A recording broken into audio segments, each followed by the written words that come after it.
What we're wanting to look at now in this session are responses to neoliberalism. And we're looking particularly at right-wing populism and the role of the left. But in particular, we're wanting to look at, Holly is going to give us a perspective from the United States around the topic. And Clint is going to look at neoliberalism in the Middle East. So those are going to be the two presentations now. We are starting late, but we did build into the program for a train smash. So we have some time to play with. I think I'll hand it over to Holly to start the presentation, and then after her, we'll have Chris. First of all, I want to apologize. I got 2 hours sleep last night. I'm still operating on jet lag. And I'm sorry, what happens when I get tired is I tend to talk a lot, so I'm gonna try to stay on script and not blather on and on and on. I'm gonna begin with, well, first I'm going to begin by thanking the Mzala Centre for inviting me back to South Africa. And I'd also like to thank the National Institute for the Humanities and Social Sciences for supporting the Mzala Centre.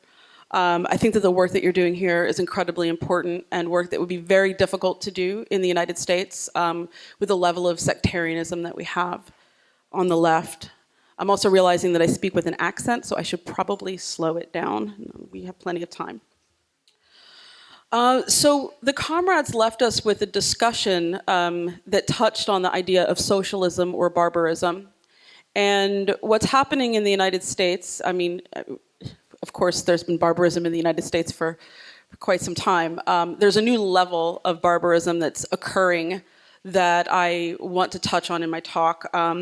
So I've racked my brain trying to think of a way to describe the rise of the right, or of right-wing populism, in a way that might be meaningful to South African politics in particular, and the cause of international solidarity more generally.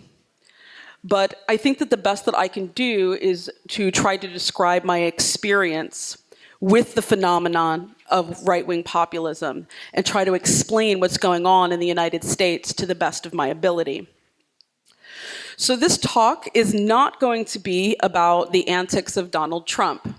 I could talk about Donald Trump, but instead, I think that it's more important to cover the racist, sexist, anti-immigrant, anti-Muslim, and anti-LGBT forces that have been emboldened by his election. And these forces were always there lurking just beneath the skin of the nation. Trump is merely the wound that brought the disease to the surface, right? So the sickness was there, whether Clinton was elected or whether Trump was elected. The sickness was there. But now it's being brought to the surface and we're seeing what's there much more clearly. So since they are surfacing, I'm going to talk a little bit about who the right-wing populists are in the United States, or who is the new right, you might want to say, in the United States, what they want, how they operate, who can fight them, and what challenges they generate for the left in the United States. So this subject is quite personal for me, and it's difficult to divorce my assessment from my experience. In the past 6 months or so now, I've seen comrades beaten into the hospital. Fascists have disrupted our ability to hold self-defense classes. My friend Kienga Yamada-Taylor has received death threats for her speeches in support of the Black Lives Matter movement. And at my own university, fascist students have threatened the safety of the faculty. In fact, events at my own university, a campus of 39,000 students, well illustrate the problem. The morning after Trump's election, flyers appeared calling for the creation of a student vigilante squad designed to arrest and torture faculty and administrators who promote diversity. There were also flyers calling for our Mexican students to be dismembered and fed to alligators, flyers that described LGBT students and faculty as sewage flooding the university, and flyers arguing that professors who promote diversity are promoting white genocide, which is a new term that's been floating around. on the right. Probably not a new term, but it's a popular term floating around on the right. The threat of arrest and torture did not immediately strike me as idle, given that students are permitted to carry guns on my campus, any type of gun, from pistols to automatic rifles, so long as the weapons are concealed. And so I found it telling that they believed that Trump's election would actually give them the authority to arrest faculty, and so immediately. The response from the university administration was swift. An email was immediately sent to faculty, reassuring us that the free speech of the students calling for the vigilante squad to torture us would be protected. No worries, as if this would be our chief concern.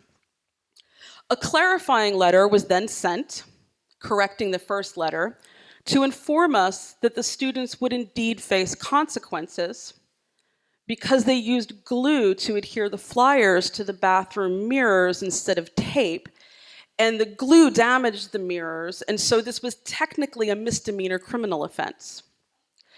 Is there anything more American, more neoliberal than concern for lightly damaged school property over the lives and safety of university workers? Beyond a few departments in the humanities, the faculty were mostly silent. Those of us who were concerned were treated as if we were being melodramatic. It was said similar things to boys will be boys. It's probably a prank. Maybe it's the Hillary Clinton supporters trying to make Trump supporters look bad. And then more flyers came. One from a fascist organization called American Vanguard that promotes the expulsion of non-white people from the United States. Another one from the website, The Daily Stormer, covered in swastikas, calling for students to rise up against Jews. Another flyer calling for students to arrest other students who they think might be undocumented immigrants. A lone fascist wandered around campus yelling for gays to be thrown from the roofs of buildings. Just off campus, 8 swastikas were carved into tables. A white student was assaulted for being gay. A black gay student's body was discovered by the food court. And it was ruled a suicide, and they don't do investigations into suicides.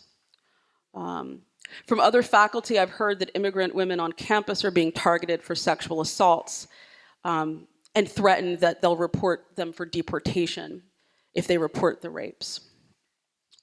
At first, it seemed to me that maybe my university was somehow unique, but it's turning out that it's not.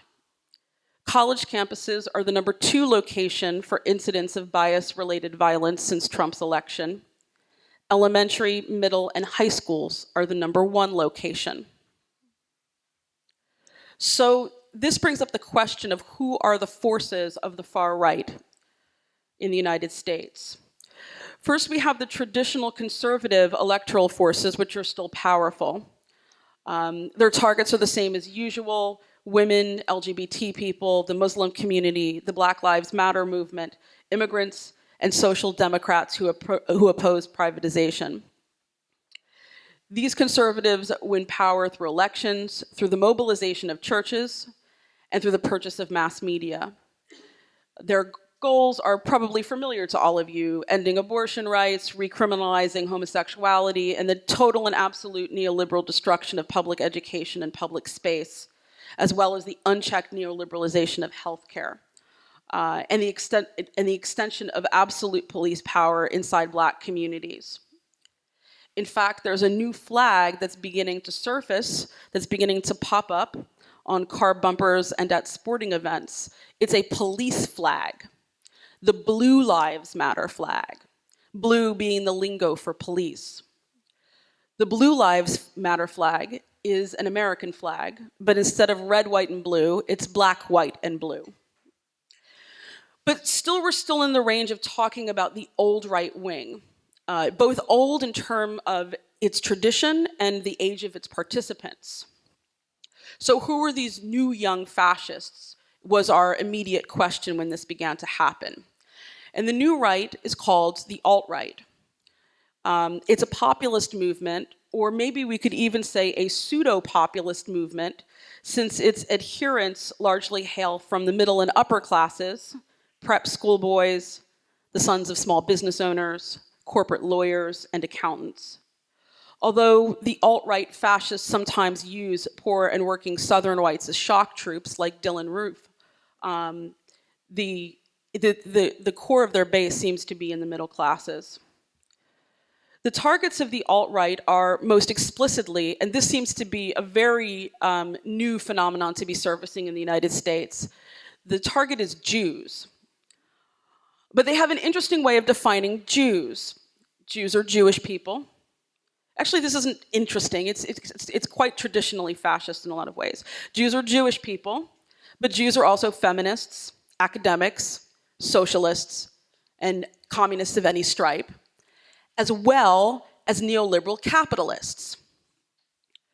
Jews are also the ultimate non-white people who are so evil that they take on the appearance of white people to deceive white people, if you can follow that logic. But that doesn't mean that the alt-right isn't pro-Israel or even Pan-Africanist, in support of Pan-Africanism, because what they seek most of all are specific places that they can expel non-whites should extermination prove difficult or impossible. So who they're looking for is anyone who is liminal, anyone who is in diaspora, and also anyone who thinks globally, right? So this is where the international Marxist left comes into play as a massive enemy. I wish it were a massive energy. Okay, the other targets are Mexican immigrants, African Americans, of course, and transgendered people. Not necessarily gay people all the time, but absolutely transgendered people. Okay, so the other group is violent misogyny. And one could say that there's a subsection of the alt-right, not necessarily traditional fascists themselves, but one could say fellow travelers with the fascists, and that's called the men's rights movement. And the adherents in their most extreme incarnations, and they are mostly quite extreme, believe that men are the victims of women, that women truly control the world, and here's where things get very, very weird. That there is in fact a hidden crisis of women mass raping men, and that the rape of women should be legalized to reassert male dominance over the feminists who they claim are raping them. I actually had a student say that he couldn't completely dispute this fact to me in a conversation. And I don't know what to do with students who are arguing for the mass rape of women on my campus, right? Okay, so, but all this weirdness aside, some of the most important aspects that differentiate the new right from the old right are their organizing tactics. The alt-right is heavily dependent on event planning via anonymous channels on the internet. They operate as what is more familiar as a terrorist force now. But they also use humor, irony, and cartoons to communicate with one another. Particularly the image, and if I knew that we had the internet, I would have brought this, but you can look it up yourself. It's the image of a cartoon frog named Pepe. Sometimes you'll see this image of Pepe wearing an SS hat, or dressed up like Trump, or holding up a sign that says, "Free helicopter rides," referencing Pinochet's tactic of throwing Chilean leftists out of helicopters to their deaths. So it's so absurd that when you say that this is dangerous, people say, it's just a stupid cartoon frog. Look how silly they are. How could you take them seriously? But they know who Pinochet is, and that's a rare thing in the United States, among college students. There's also the rehabilitation of Nazi esotericism, and some of them believe that they have the ability to control an Egyptian god named Kek, and that through Kek they willed Trump's ascendancy. So sometimes the online organizing does produce traditionally fascist armed torchlit protests in the streets. Usually this is generated around the taking down of the Southern Confederate statues that terrorize the Black community in the American South. But it also produces, and this is important for the left, individual acts of political terror. Mass shootings in particular, like Dylann Roof's mass shootings in Black church in South Carolina, the shootings of Muslims, the targeting of mosques and the shooting into synagogues, as well as rape, the burning of Black churches, and the shutting down of LGBT centers and even artist centers on building code violations. All of these acts are organized on anonymous internet chat rooms like 4chan and 8chan, and they can never be traced back to any particular group. Okay, so this is a new force that's rising. I'm not going to say that this is some kind of hopeless, enormous force. Of course, it's a small subterranean force, but one that I would argue is having impact that's actually really being felt, and it's a dangerous force. So you might be asking who can combat this, and what is the state of the left in the United States?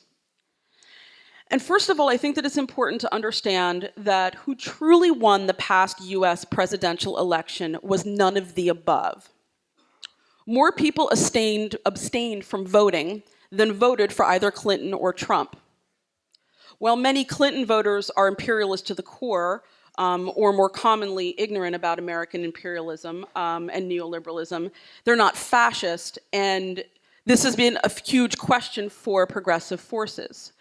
Do you build a popular front with a neoliberal agenda, or do you build a united front against both neoliberalism and right-wing populism? As a Marxist, I argue for the fight against neoliberalism and right-wing populism, but sometimes in practice this can prove really, really difficult. And it also needs to be understood that there's no serious sustained left in the United States. Other than alternative movements like Fight for $15 an hour, the traditional unions are either neoliberal or in some case even Trumpist. There is no labor movement really in the United States, not really.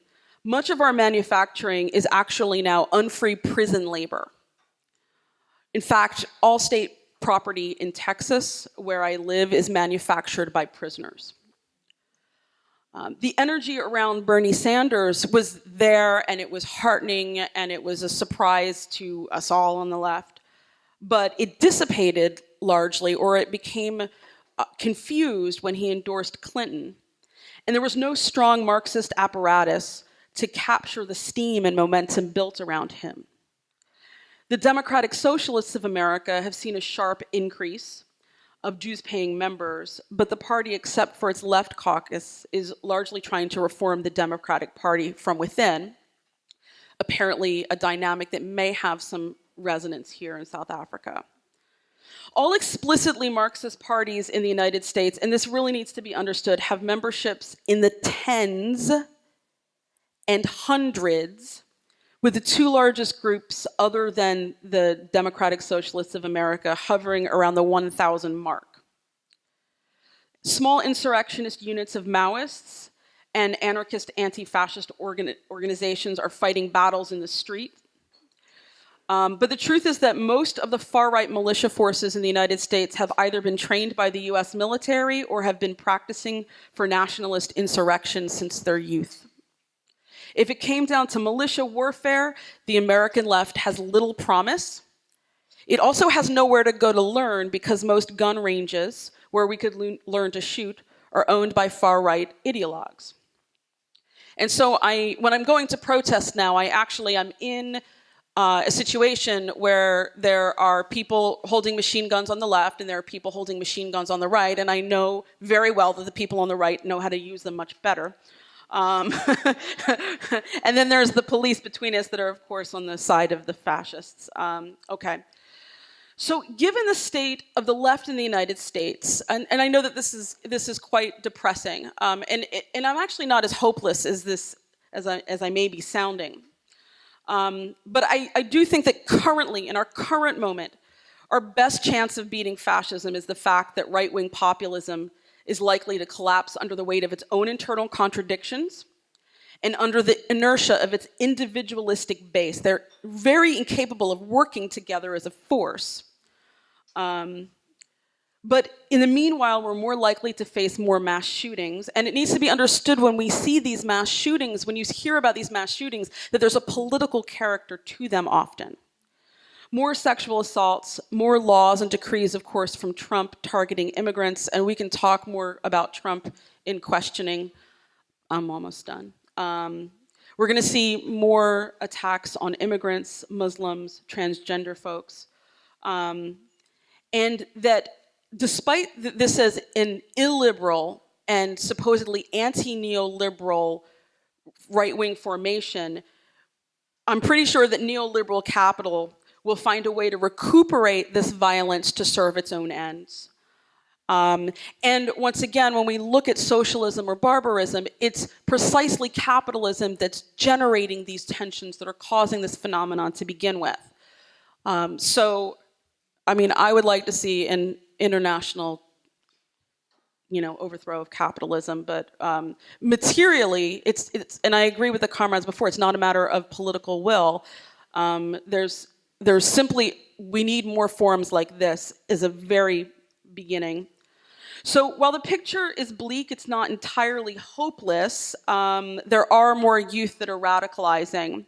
And what we need are more avenues of frank discussion and open, comradely debate, which is few and far between in the United States. We're constantly at each other's throats in very vicious ways.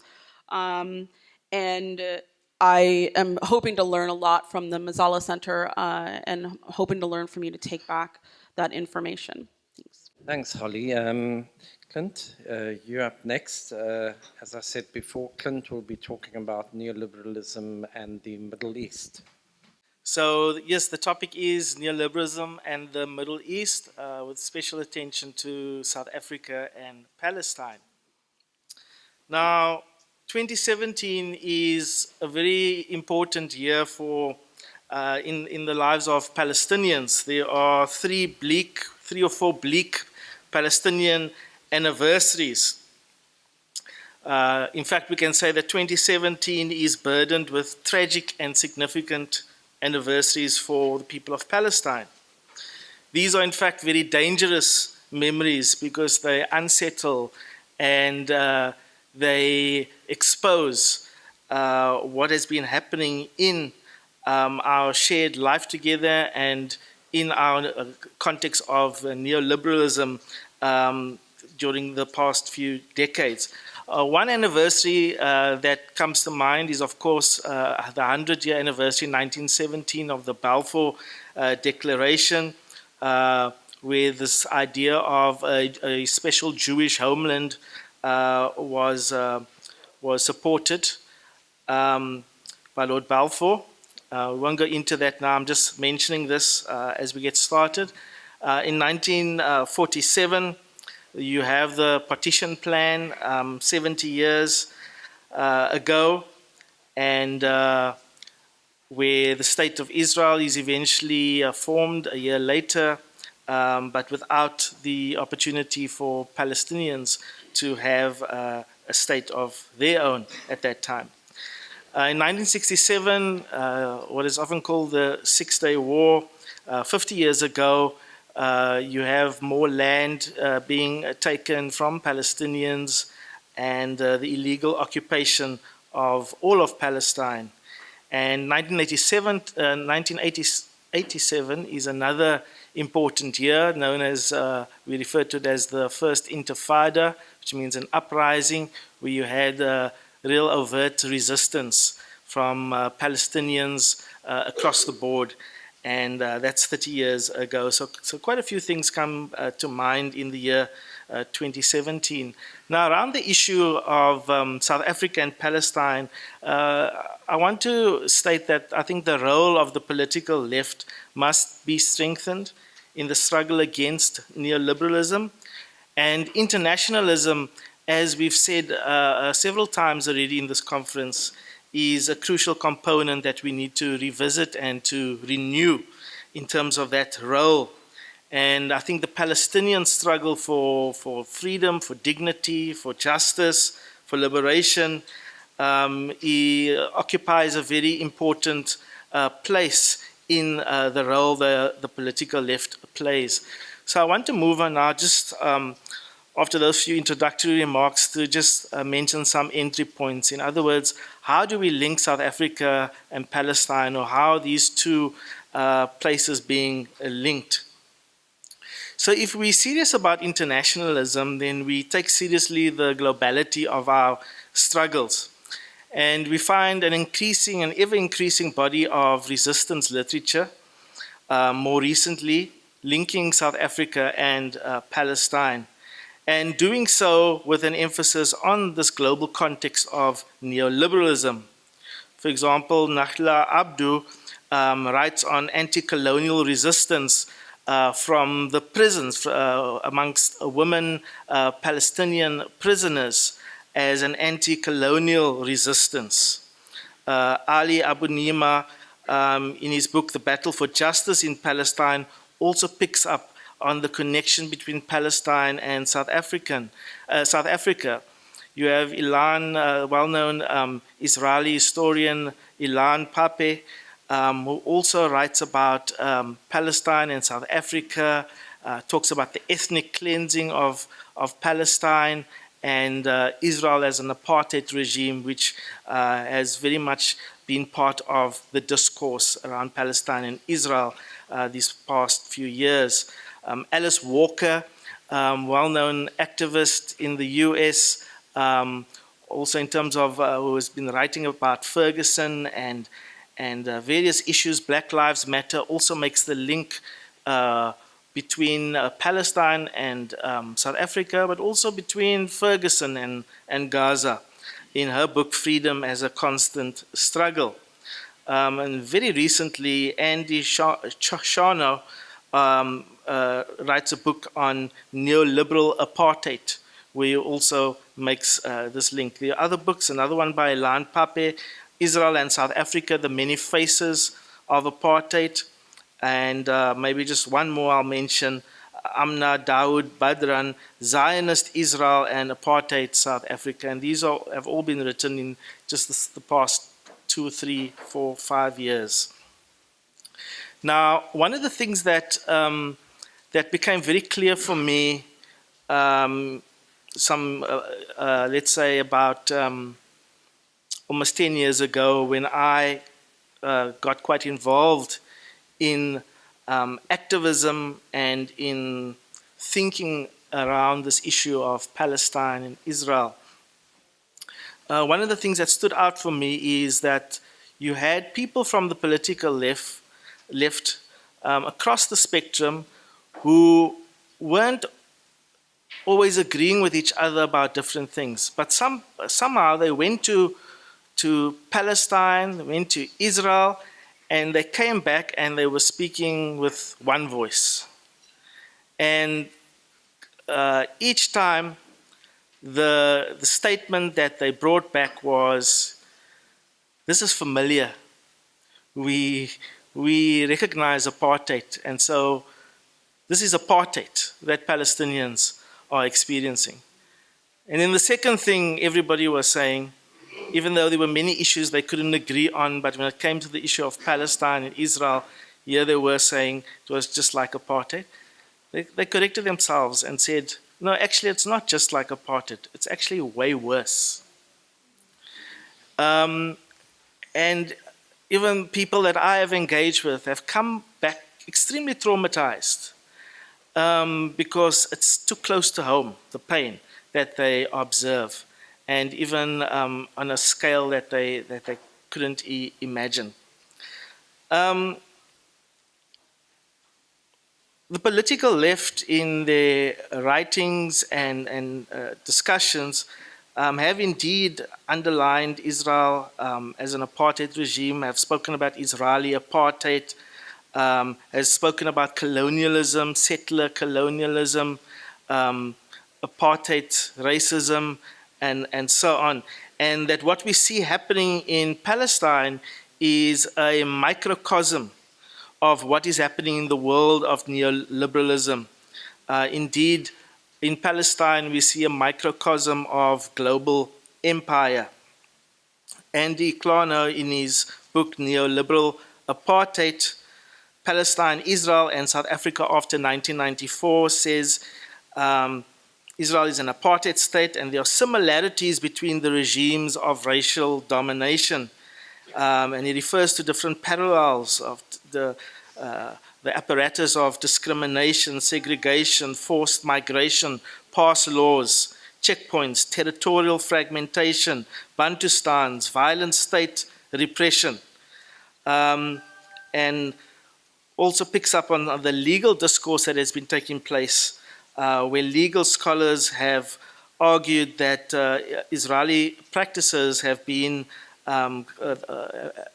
caught up in this crime of apartheid, and it's a crime against humanity.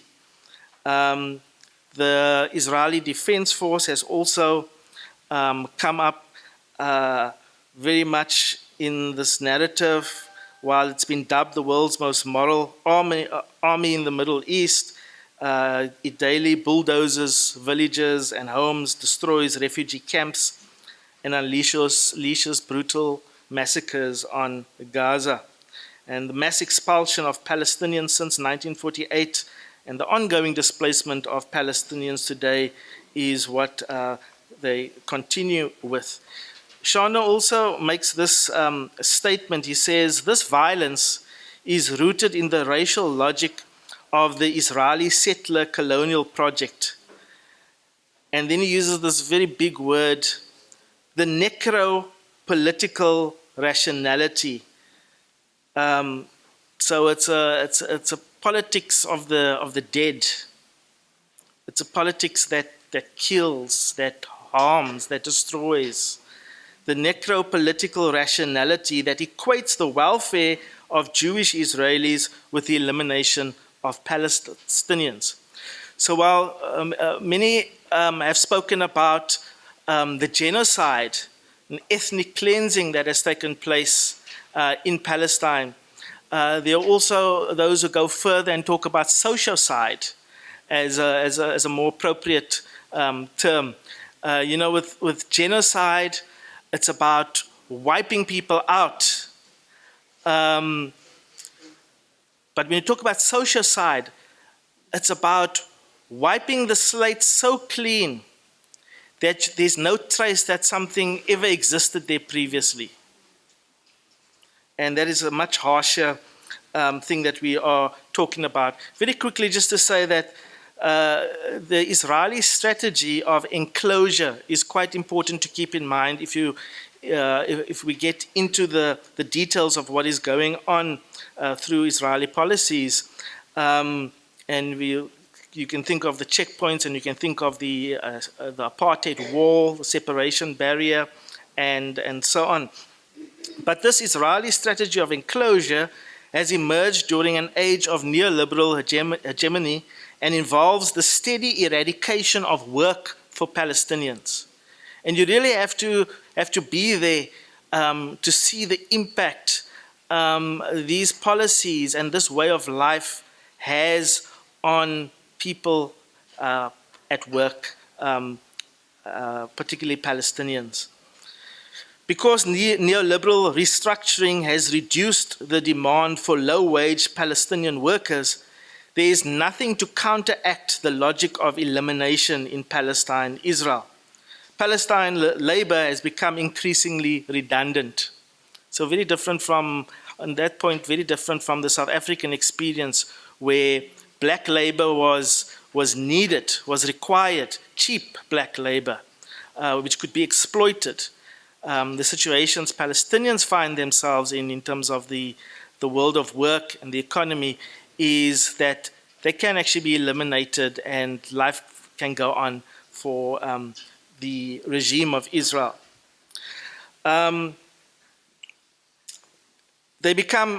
Palestinians in that sense become social waste.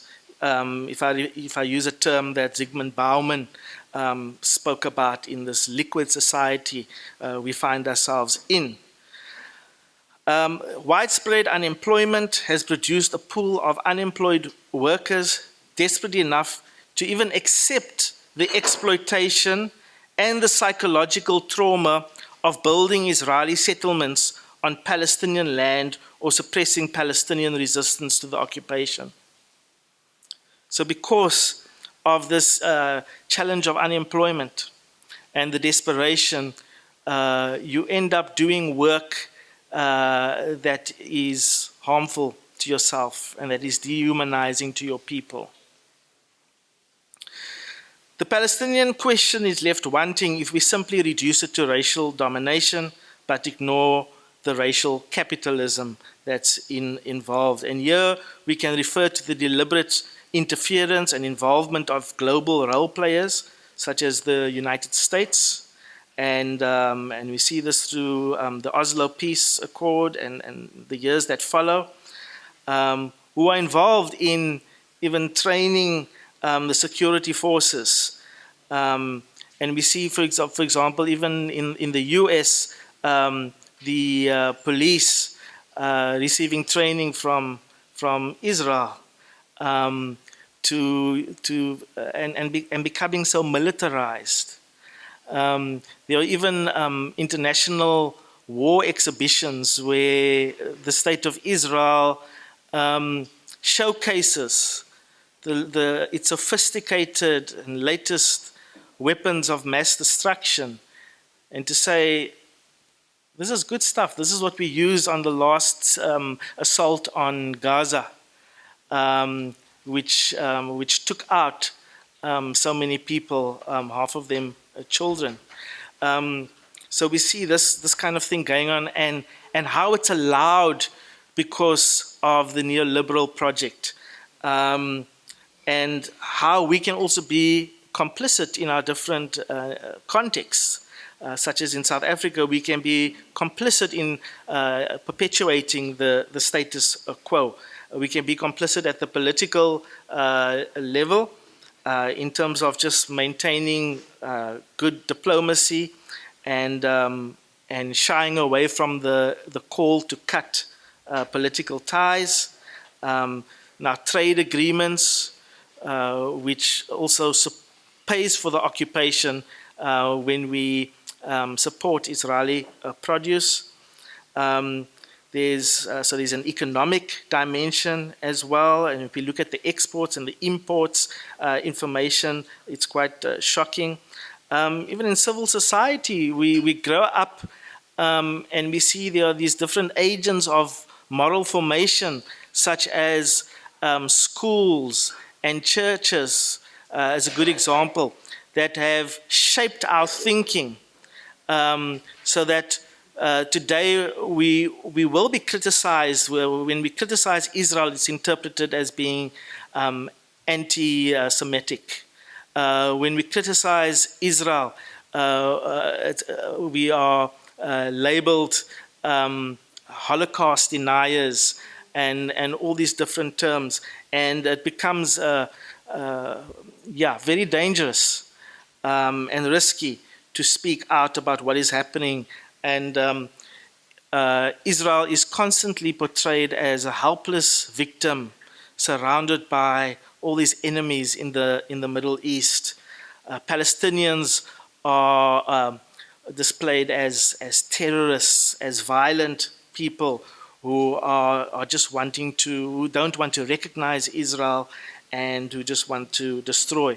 The conflict is presented as something very complex and multi-layered. It's presented as a religious war between Jews and Muslims, as if all Palestinians are Muslim, and as if it's a religious war, but you'll find out it's got very much to do with simpler issues of human rights and human dignity, and we can talk about dispossession and displacement and all of that, and there's nothing complex about that. And even in this session, when we think about the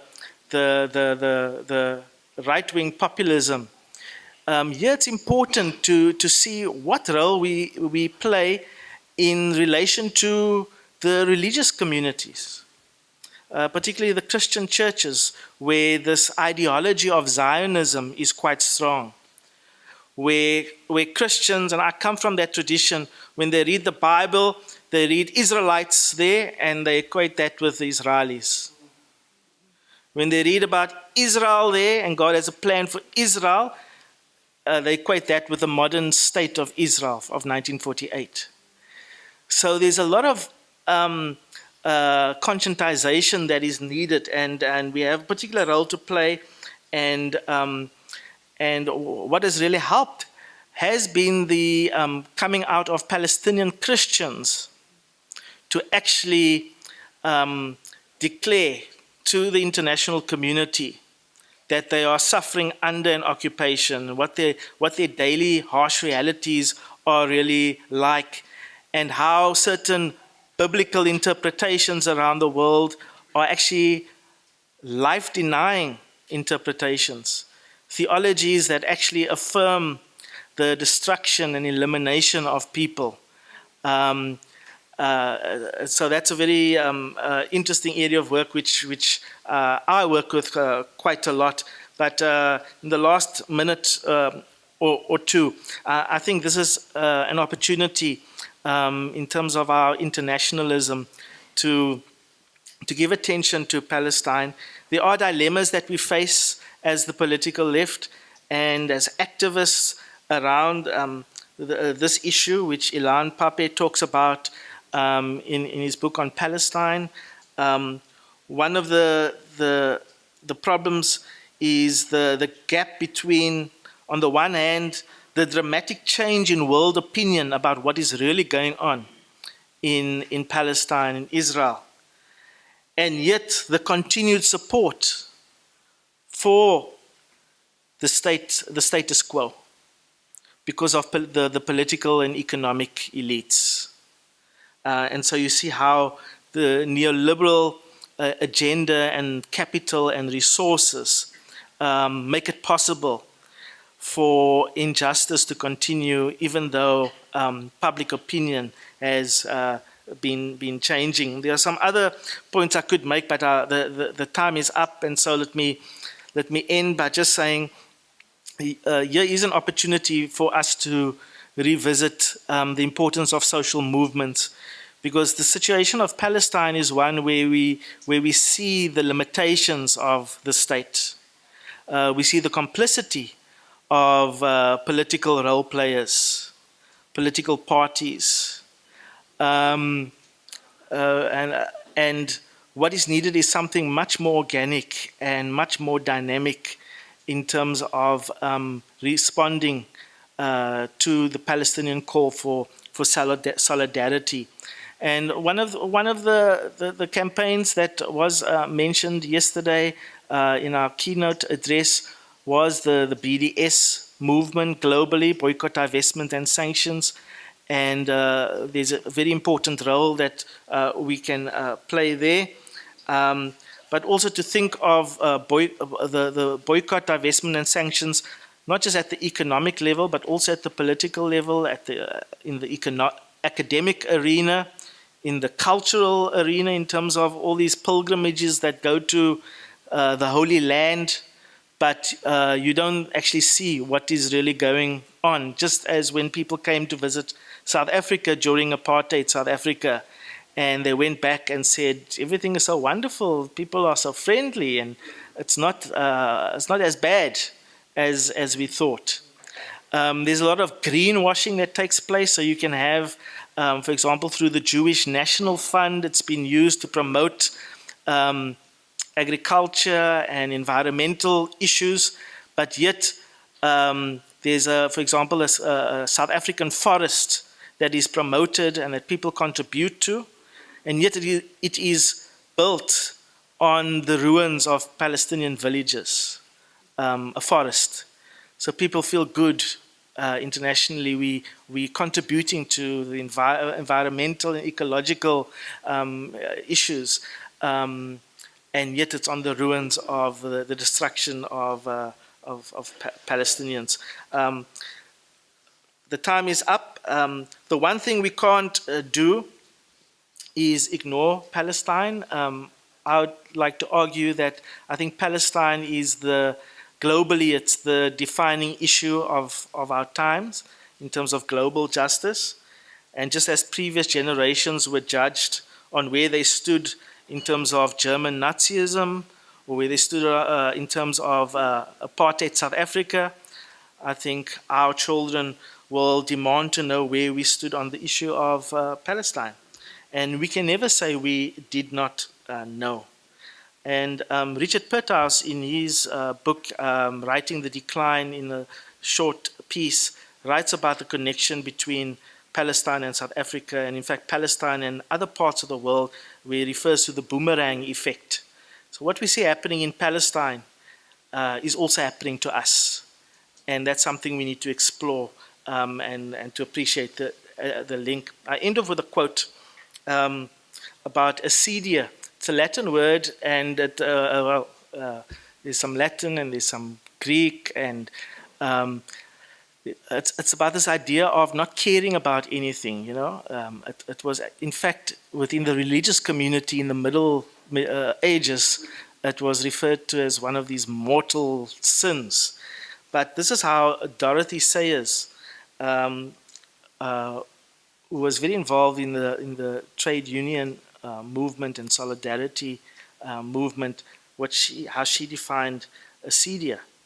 She says it is something, this problem of acedia, it's when you believe in nothing, it cares for nothing, seeks to know nothing, interferes with nothing, enjoys nothing, hates nothing, finds purpose in nothing, lives for nothing, and remains alive because there is nothing for which it will die. Doing nothing is a response. It's a popular response. But as the political left, we might assist the solidarity movement in terms of doing something.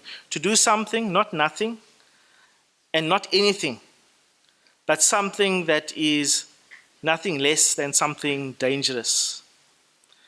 Dangerous memories with the power to unsettle and to challenge and to disrupt what is currently going on in our global order. Thank you.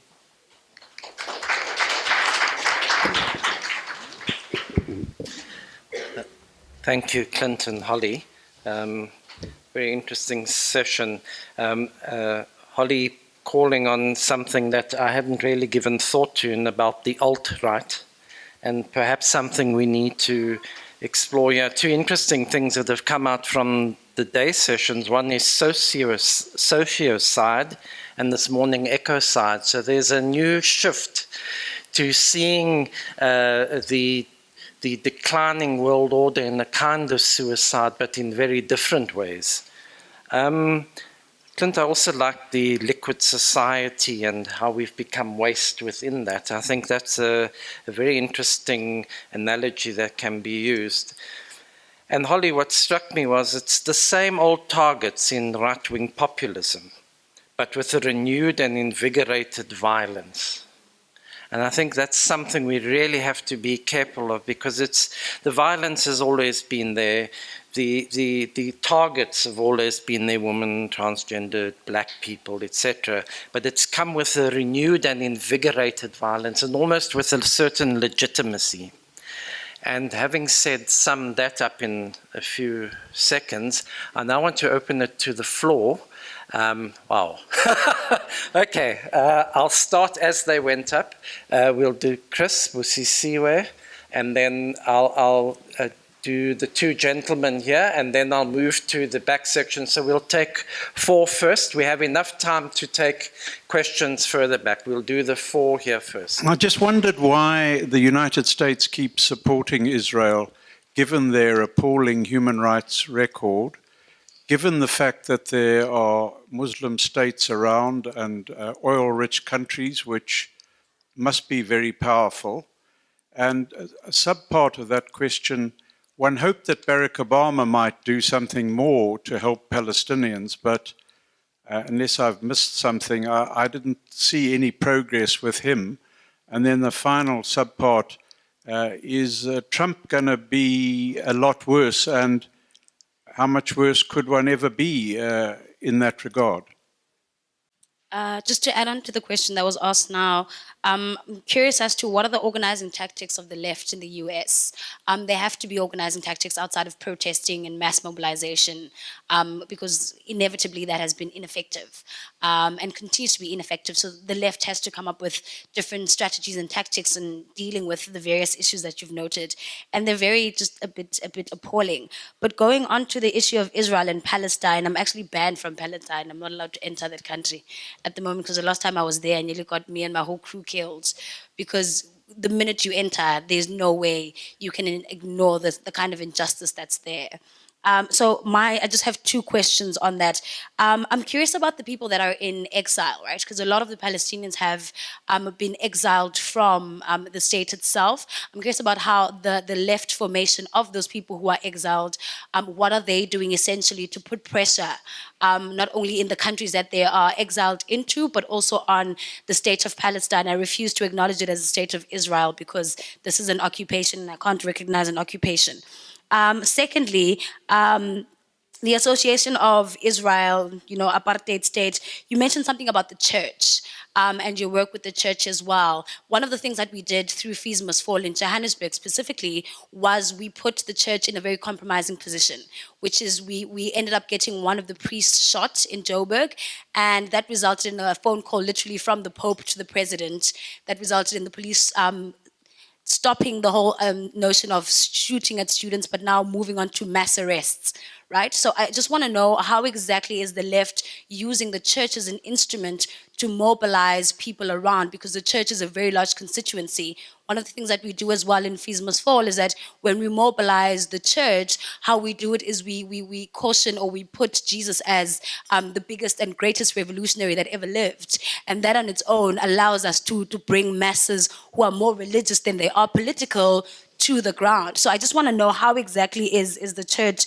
how are you involving the church, and what manipulation are you going to use? Because you're going to have to manipulate the church, unfortunately, into getting the numbers that you need in order to fight this unjustifiable occupation. Thank you. For me, it's more of a comment, but it might be a question there at the end. When I look at the biggest threat to global security, I would actually have to point out that the West has proven by far to be that. They have put so many things into place, including the Hague, that is basically used to, for third world countries and peripheral states, when they step out of line, they use the Hague against them. Now, in the same breath, they've been allowed to bomb numerous countries. In Pakistan, they cannot even play outside when it's sunny, because they fear drone strikes. Now they act with impunity, but who calls them into order? Who reprimands them for their actions? The Israel occupation started from the League of Nations. Now these are the same Zionist Jews that were in Germany. They were moved to Israel, and before that they had been expelled from about 128 countries throughout their history since the initial expulsion from the same region back in the BC days. Now they come back and they now are the official oppressors. America can't do anything because most public officials, most influential people have dual American and Israel citizenship. So they basically support both sides of the party. So America by right and by force, and even the PR that they receive is from a dual citizen, which is American and Israel. Now, you ask yourself this: what is the purpose of the UN Security Council? What is the purpose of the UN itself? Because it clearly is serving the West And then if you go further into it, the West, in terms of the neoliberalism, has created the IMF, which goes into third world countries, forces them to take loans, if not, gives them diplomatic isolation, of which Zimbabwe is the current victim of that and has been for a long time, and so on and so forth. And none of these countries are even looking at the atrocities here, which is obviously evident because if you look at it in this way, there's a good psychopath and a bad psychopath. Israel is a good psychopath because it still does the bidding of America within the region. Bashar al-Assad is clearly a psychopath. Saddam Hussein, at some point when he was fighting Iran, he was a good psychopath, but now he was a bad one and deserved to be hanged. Gaddafi as well. When do we then, as the world, on a global state, and this is where the question comes in, when do we then mobilize? Because we're looking at, there's the same concept with America with the 1%. There was a sign that I saw when I was in my sociology class that said, the poor will fight for food up until they only have the rich to eat. So when does the world come together and say we cannot take what the West is dishing out every day and killing us in masses? Thank you. Hi, my question is for Holly. How do these groups that you refer to reconcile the fact that Native Americans, the well-established fact that Native Americans were the first Americans with their whites, Americas for whites views? How do they reconcile it? Is it arrogance? Is it just the fact that facts don't matter? So what are your views on how they reconcile that? And another question is, there's been a suggestion in other media outlets, like on CNN with Fareed Zakaria, that it is actually the left that is intolerant. And they cite the walkouts of Mike Pence at Notre Dame, as well as the turning the backs of Betsy DeVos at Bethune-Cookman University. So people are saying, no, it's actually the left that is intolerant. They don't want to hear other views, conservative views. So what do you say to that? As far as the question of the US and Israel, I think that the answers are pretty much on the surface, right? The US sees Israel as its toe into the Middle East, its hold into the Middle East, and it doesn't want to let that go. And the Zionists are a very powerful lobby. I think it's really important to understand that Zionists are not simply people who are Jews in the United States. In fact, I would say that there's one of the most promising things is a growing movement of Jews for Palestine. In the United States. And you're seeing things like occupations of Jewish centers in New York City where 50% of the people are pro-Palestine, right? And are anti-Zionist. So you're seeing this fight back within the Jewish community in the United States. And one of the other big groups, big supporters of Zionism is the white evangelicals, right? As the comrade talked about, and you don't anger the white evangelicals in the United States. I mean, this is because it's very easy to mobilize both of these groups against you politically and to start character assassinating you and threatening your. I mean, even in academia, the amount of the attacks that happen on the BDS movement, on students pushing for the BDS movement, on faculty pushing for the BDS movement are really quite profound. So I will pretty much leave that at that. As far as the question about Native Americans, I mean, that's a good one. I think that we need not think that these people are logical, right? And there are many contradictions in how they think. And there is a sense of, with white nationalism, there's a sense of European superiority, right? This is embedded in that. So of course they want to expel Native Americans. And my assumption is that while they don't call attention to Native Americans very often, because I think this very contradiction, I think that the goal would be to exterminate. I mean, this is necropolitics. This is, necropolitics at its core. But I know that some of the original Nazis used to sort of hold Native Americans as this kind of mythical sort of, because they were also at a distance from Native Americans, so that they could use that kind of ideologically. But they're not doing that in the U.S. This thing that you raised about the intolerant left, right? It's kind of a joke in the American left. We'll say, oh, there I go again, the intolerant left. It's kind of the point that I was making with, well, there's two. One, right? And that's that Keeanga-Yamahtta Taylor's attacks this past week, actually, where she's had death threats because of her support of the Black Lives Matter movement on Fox News. The same people who talk about the intolerant left and the left shutting down freedom of speech and all this other nonsense are the exact people who are threatening her life, you know, and the life of her child, and she's a lesbian, the life of her wife. So these are the same people, right? And free speech is mobilized. This concept of free speech is mobilized by the right in order to claim a sort of victim status. It has nothing to do with a free exchange of ideas. It has, I mean, this comes to the issue of platforming. Do we give a platform to fascists to speak their ideas? Because they're just other ideas, right? They're just ideas. They're not. They're ideas that are backed by actions. And, you know, the other thing, too, is that freedom of speech in the United States has a pretty specific meaning that's been obscured, and that's the freedom from the government telling you that you can't say something. It doesn't mean that you have a right to just, nobody can argue with you. That's how they put it out there. Well, wait, I have a freedom of speech for saying that. What about my freedom of belief?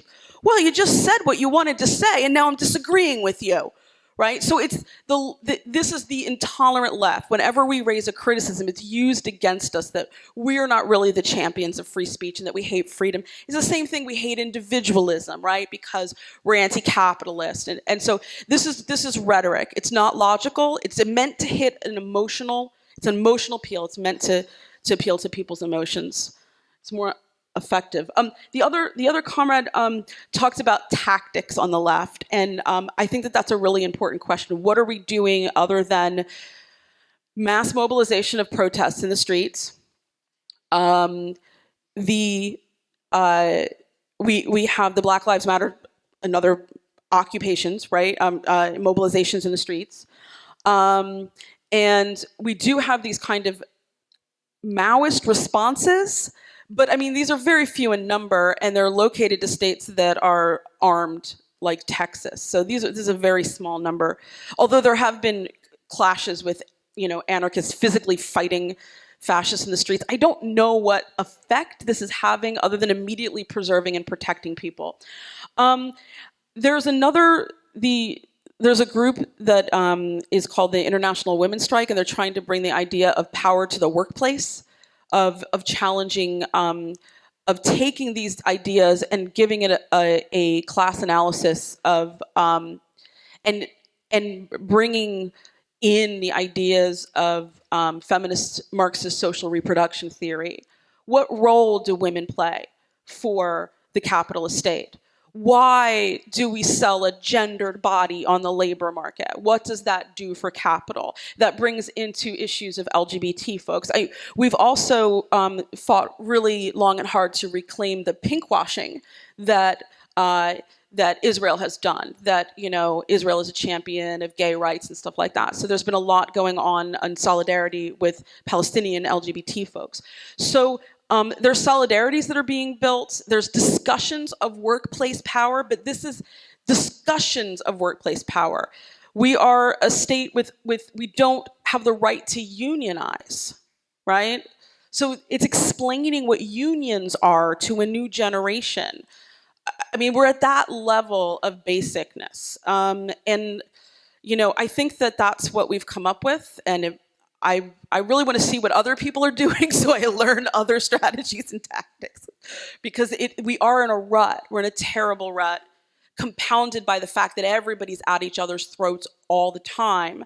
I think because we're so rudderless. So thank you for that question.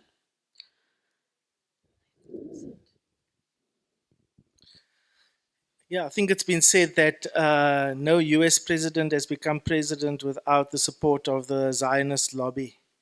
So I remember just before Barack Obama,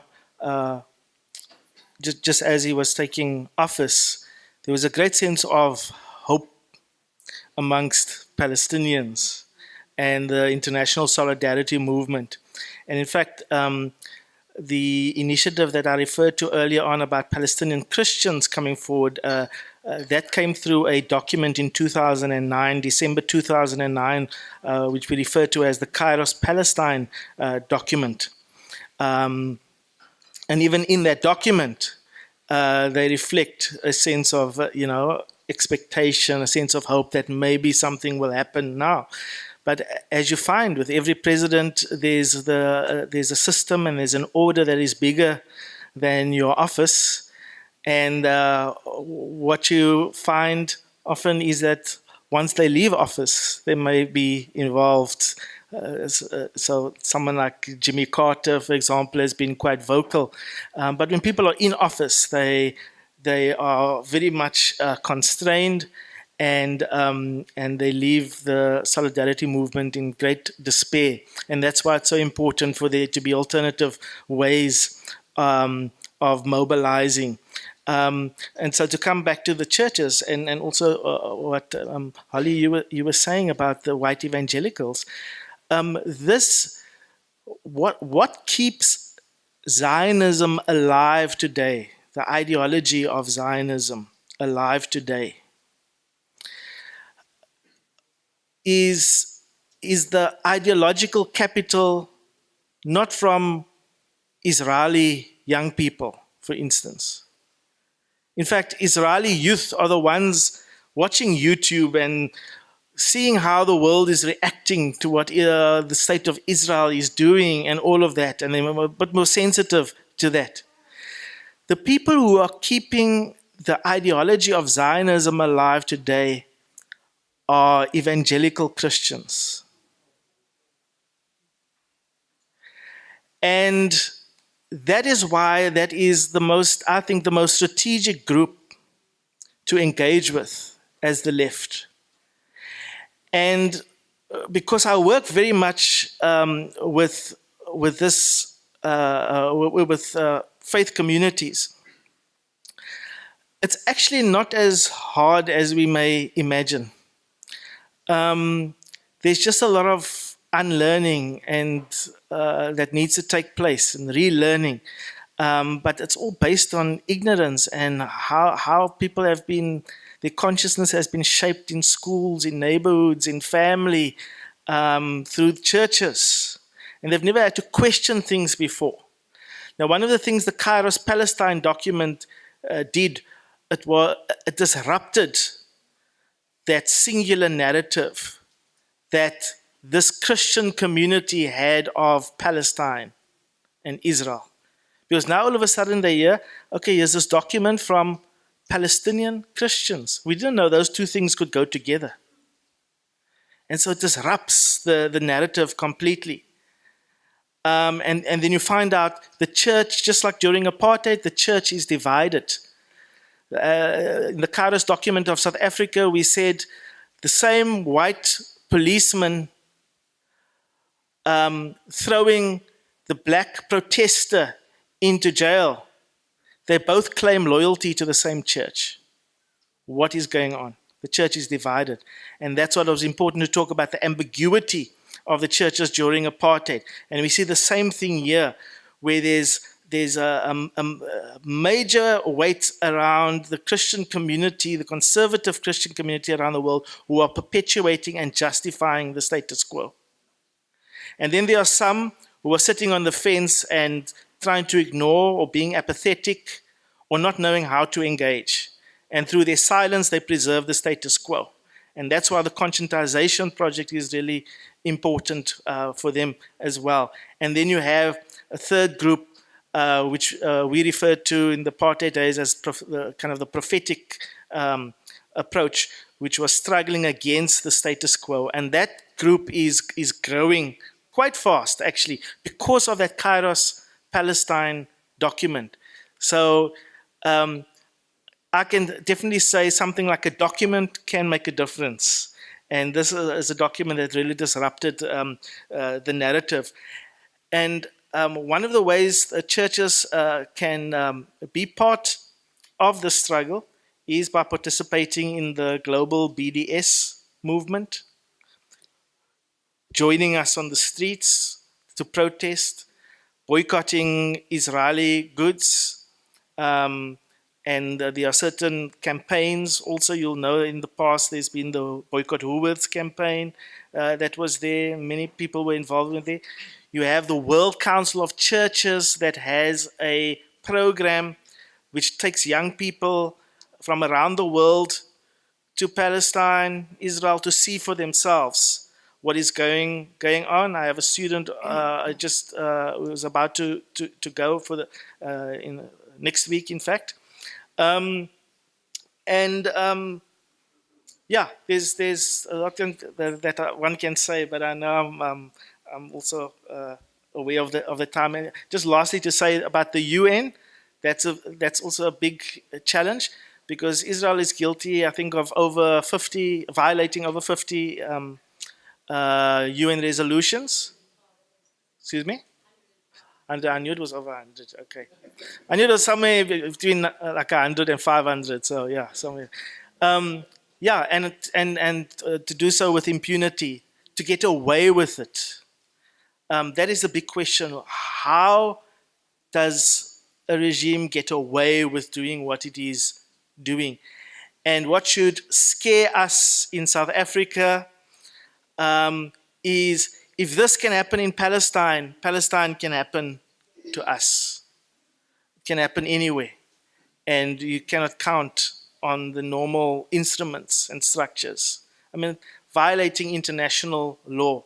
So there's a role for various role players in society to step up and exert pressure. And one of the things we have to do is exert pressure on the government in terms of political and economic pressure. And also the churches, coming back to the churches. Put the churches in the spotlight, put pressure on them, let them have to make a stand on certain things. Call them, because you cannot hide behind this myth of neutrality. So put pressure on the groups to actually stand somewhere. I just want to pick up on a discussion that I think was started this morning around Trump supporters. I think Samantha mentioned that he raised the question of work and in his campaign. And I wonder the extent to which these populist forces take on a kind of anti-capitalist veneer, and to perhaps to reflect on that, to misrecognizing capitalism as Jewish, number one, and number two, presenting themselves as some kind of alternative to capitalism. I think that's very interesting, that this kind of romantic anti-capitalism that they take on, which is really a kind of ruse for a very fascist organization. And I mean, just to push also, because Samantha said that the people who support the Tories are either millionaires or mistaken. And I think the danger is just to assume that there's just misrecognition, that there's no logic at work. I think there are logics at work that speak deeply to people's frustrations and alienations and so on. Thanks for the valuable contributions. I just wanted to ask, you know, we've looked at the Alabama state and how they had those draconian laws, which were in part inspired by, again, that sort of racist and fascist anti-immigrant, view. And subsequently, we've also seen videos where people are actually saying, well, the immigrants are actually supporting the informal economy and we can't do these jobs. And does the notion of reformist gains still hold? Can we, in states like Alabama, which have been seen as likely indicators to the Trump ignorance, that you can't be that blatantly ignorant and that blatantly racist. Will that constitute a reformist gain, and is the West is the left recognizing that? And then on the other hand, as a reflection for South Africans, we have a problem with black evangelical ignorance about, yes, about Israel Palestine, but also about Zionism and about homophobia. In fact, one of the pastors that came here, the Minister of Finance, embattled as he is, and he came out as the savior there, but it was a black evangelical church that didn't make the link between that kind of preaching and something that the Ku Klux Klan would easily embrace. How do we develop the mechanism to actually have a targeted approach towards the black evangelical church, which should actually have a solidarist approach or attitude towards the protection of Palestine and towards the anger that is targeted at sexual minorities, and because these are some of the contradictions that we are continually facing. And I guess the last one is because of this ignorance that is in a large part complicit on the part of the black population, we find that the state is also very complicit in its own violences. I mean, the state has an official stance against violence in Palestine, but the state is also implicit in homophobia and xenophobia, whereas the South African government does not support Israel Palestine, but the South African government is supporting what has been done against many of the Zimbabweans, and the South African government has not apologized for supporting the ZANU-PF. So how do we start that sort of interaction that will question those kind of things, and that will allow, I don't want to say use the experience of victimhood, but I am saying it, use the experience of apartheid victimhood to say, you should be more careful. You know, you've been here before. It should be easier for black evangelicals, for the majority black South Africans to actually say, you know, wherever xenophobia, homophobia, sociocide appears, it should be attacked or challenged. Thanks. I want to understand the exact struggle in Israel, or rather Palestine. Is it a land issue? Do the Palestinians want to recover back their land? As we can see, there is land grab or whatever you may call it. Or they want to be included in the governing structure, the governing systems of Israel. They want to be part and parcel of Israel. Or they want to reclaim back what used to be Palestine. That's what I need to understand. Because, I mean, in South Africa, we sat with a situation where we fought to be in the government, we fought for political power, and we neglected the question of land, and now it's coming back to haunt us. What is exactly the struggle in Israel? Thank you. Mine will be very brief. Since I'm also South African and African, then I will support those who originally had the land. But I just want to ask something from the panel. I heard a lot about the apartheid and Palestinians having problems, being attacked and all of that. I just want to try and get something that how do you save Palestine in a world which is run by American democracy? Why I say that is because even us as South Africans, as Africans, for example, I am from Eastern Cape, and then even though I believe to the issue of democracy, people for people, we are one, we must support each other. But because of economic scarcity, when certain people come to my land, I'll have a problem with that. Not that because I hate them or I don't love them, but the issue of scarcity in society causes us to fight against each other. So if you have all these issues happening, and you spoke about how Israel puts itself into the media as democratic and all those stuff, but shouldn't be now at this age in modern society we develop what we call African democracy. Why I say this is because there tends to be a gap in what we believe as Americans and Africans. Because come to the sake, I will live in South Africa as a South African and as a Xhosa of Eastern Cape. There's democracy. I will be called stereotype when I say that the man is the head of the family, but it has been indebted into my culture. I will be called I'm anti-lesbian and gay people when I have a problem with them, even though I allowed them because of democracy. But the way we've been in society, we still have problems with such things. So how do we then solve all these issues of Israel and Palestine? Because what the white people will do, they will call you with what is called democracy because you feel free and this is the way to live, what you forget what you used to do through religion and culture. So I want to show that, how do we then define this democracy? Because I see democracy around the world, even though it's good, I am for democracy, but it is a vehicle used by the Americans to get into countries. Because without democracy, there can't be a capitalist system of free trade, of individualism and competitiveness.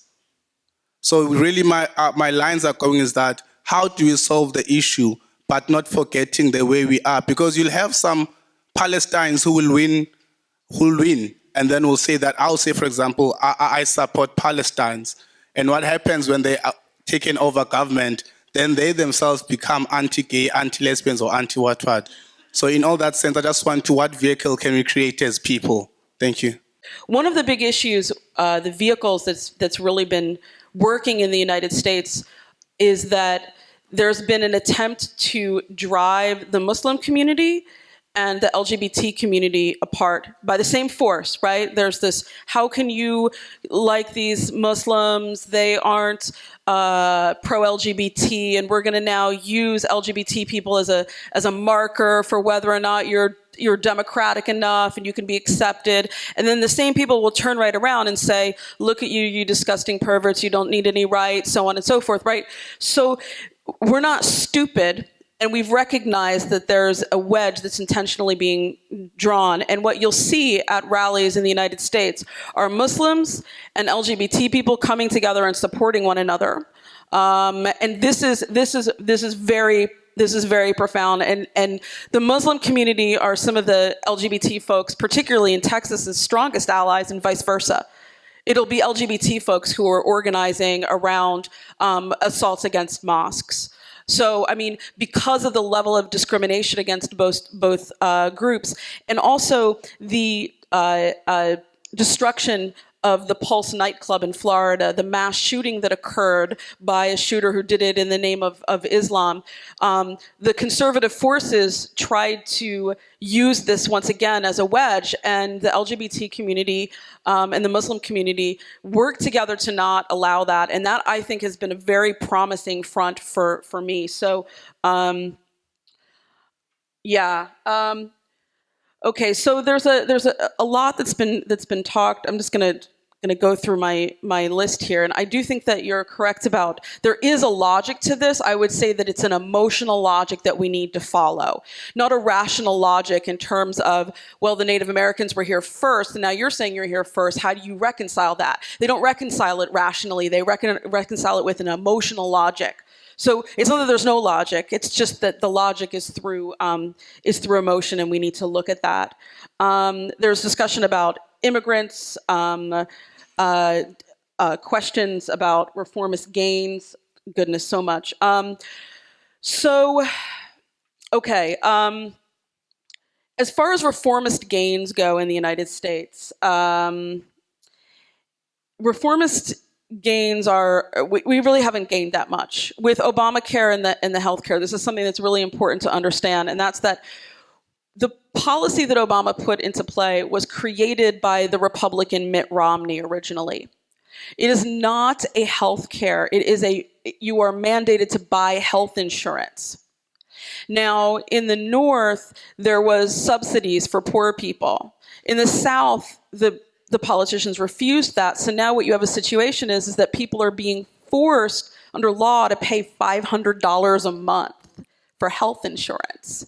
And then once you get sick, then you have to pay on top of that thousands of dollars every time you get sick, because it only covers so much. So these are the kind of gains that we're having. Many of these gains are helpful, but we have to also keep these reforms in check for what they really are. I think that we need to understand that one of the roles that Trump plays is that he pushes the center to the right. And one of the most profound examples of this has been the rehabilitation of George W. Bush in the American, in even discourse with American liberals, right? All of a sudden he came back and he was put out there as sort of a charming figure that's kind of paints dogs and is silly with his plastic at the inauguration. And the left had to say, hey, this is George Bush. He's not good because Trump is, but so that's how far the liberals are being pushed to the right. Now, as far as LGBT issues in Africa goes, one thing that I do know is that there was a push by a evangelical named Scott Lively into Uganda with an intentional campaign to bring a American agenda into Uganda using homophobia and the church. That's one instance that I know of, that they were looking at using Uganda as a test ground to create a kind of theocratic state. The question of work and neoliberalism. So we all know that neoliberalism is not going to be a job creator. Neoliberalism, what it does is it pushes us into ever more precarious jobs. It intends, the whole point of it is to push wages down. The whole point of it is to dismantle the welfare state. But that doesn't mean that you can't just bamboozle people into thinking that you're going to do something for them. And that's what Trump did. He bamboozled poor people, particularly in solid white coal mining regions. Now, these weren't the main supporters. These were just the swing voters. They voted for Obama last time. And this time he said, we're going to bring back coal. And they say, yay, we're pushing the button for you. That was one of the big aspects of this.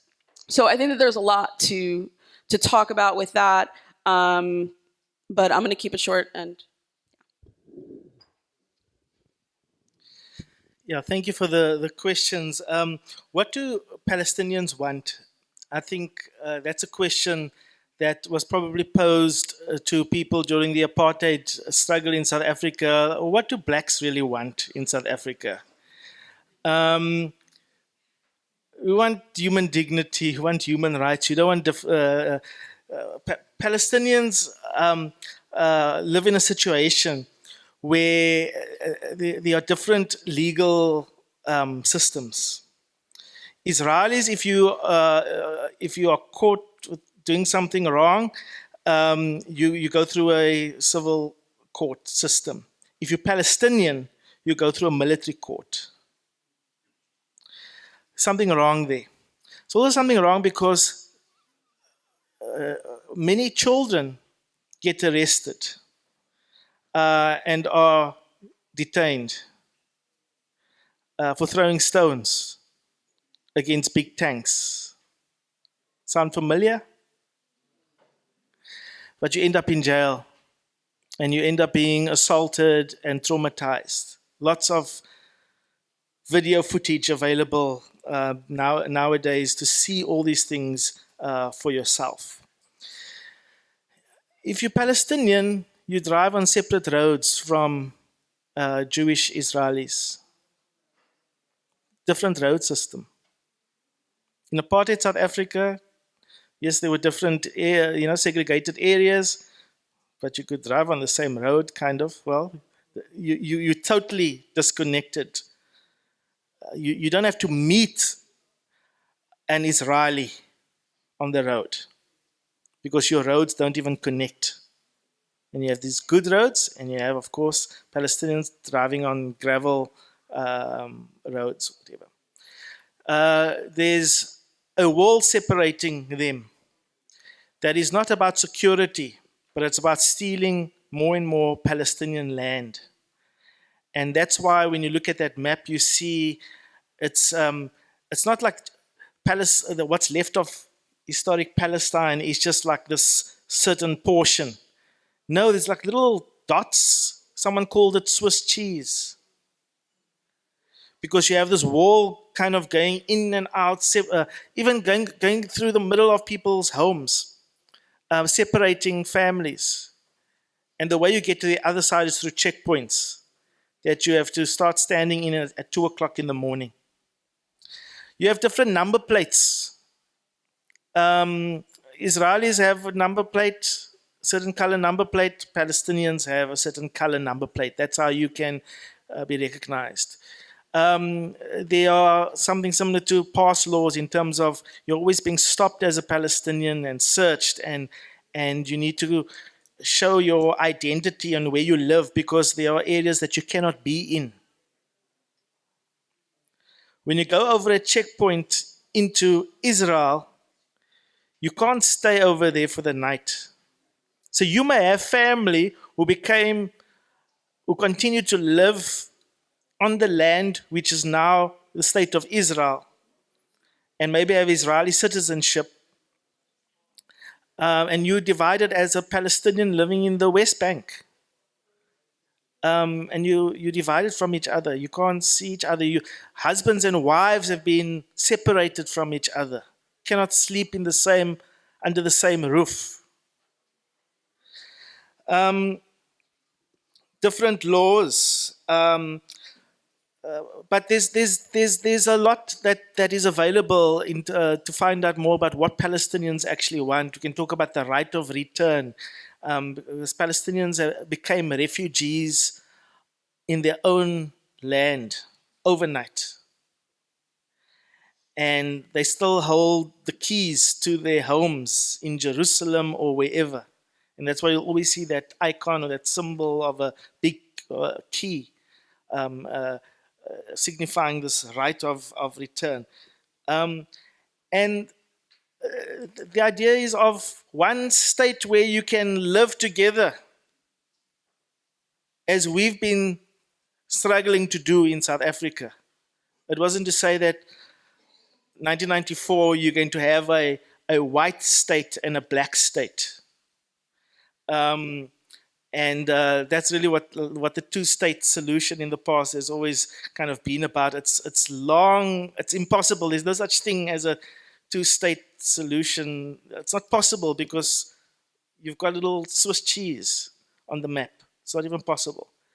And what Palestinians are actually asking for is to live together and enjoy equality and human rights and so on.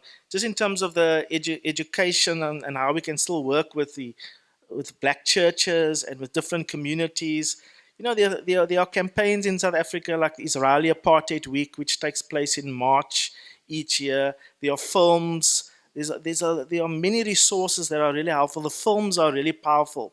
And one of the most powerful, effective films, it's called Roadmap to Apartheid. And you constantly, it's like a split screen, you constantly see images of apartheid South Africa and you see Israeli apartheid. And when people see that, you connect the dots.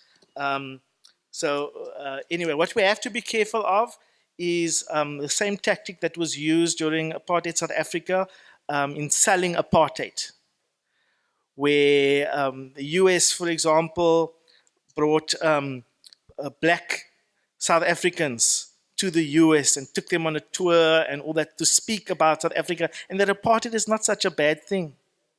We actually live together side by side, all of that. And it was propaganda, and how you used black faces to sell apartheid.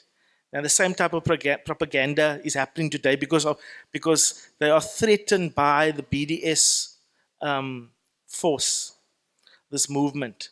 And so they are sending, for example, black Christian faces to sell Israeli apartheid, to sell Zionist apartheid to South Africa, to the world, and being used and exploited. So we should recognize these tactics. The government is complicit, and we need to put pressure on action and follow through there. My question is, why is it so difficult? Because the government, the ANC in government, has the apparatus, the agency to directly divest and launch a movement against Israel. Why is it so difficult? I mean, they lead Africa. You can have African states endorsing the same campaign with the stewardship of South Africa. That's my question. You have this double thing going on. You know, on the one hand, this endorsement where in Parliament resolutions were taken, decisions were taken. The ANC, for instance, is very clear and very strong on where it stands in terms of the Palestinian struggle and what it's calling for. But in terms of government, it's the political, diplomatic approach. And those of us who are involved on the ground in solidarity, in the solidarity movement, in solidarity organizations and so on, when we have spoken out and spoken to and with government members, they go to great lengths to defend the value of the political diplomatic relationship. And they will say to us that the Palestinians themselves are saying that South Africa has a special role to play. That's why don't cut ties, keep the links. You have you the moral voice over there. But actually, South Africa doesn't have a voice in terms of Israel. And so you end up just perpetuating the status quo. And so what we also challenge, and this is also important, what we challenge government with through social movements and so on, is to say, who are you talking to when you say Palestinians are saying stay in the political diplomatic game? And then you also find that they're speaking to NGOs and different groups that have interests, because there's also the neoliberal aspect of Palestine that can come up. When I was in Palestine, I was amazed at how many NGOs I saw there, and it's all about peace and reconciliation and all of this. And that's not what it's about. It's not about dialogue and all of that. The occupation must end. The injustice must stop. The bombs must stop dropping. But you get all this funding, and the neoliberal project continues, even in Palestine over there. So when we speak to government, we say we are speaking to civil society, and we're speaking to solidarity groups, Palestinians around the world, within Palestine, within the state of Israel, and throughout the world. We are speaking to them, and they are actually saying, cut ties, political ties, economic ties. It's the same spiral of arguments that we had during apartheid South Africa. We had the anti-apartheid BDS movement. And people were saying, no, but you're going to hurt black South Africans. You're going to hurt them further by divesting with sanctions and all of that. Keep talking, keep dialoguing. And we know that didn't work, that BDS movement is a very powerful movement. And if violence does not make an impact, economics can. And we've got to take these political and economic dimensions much more seriously.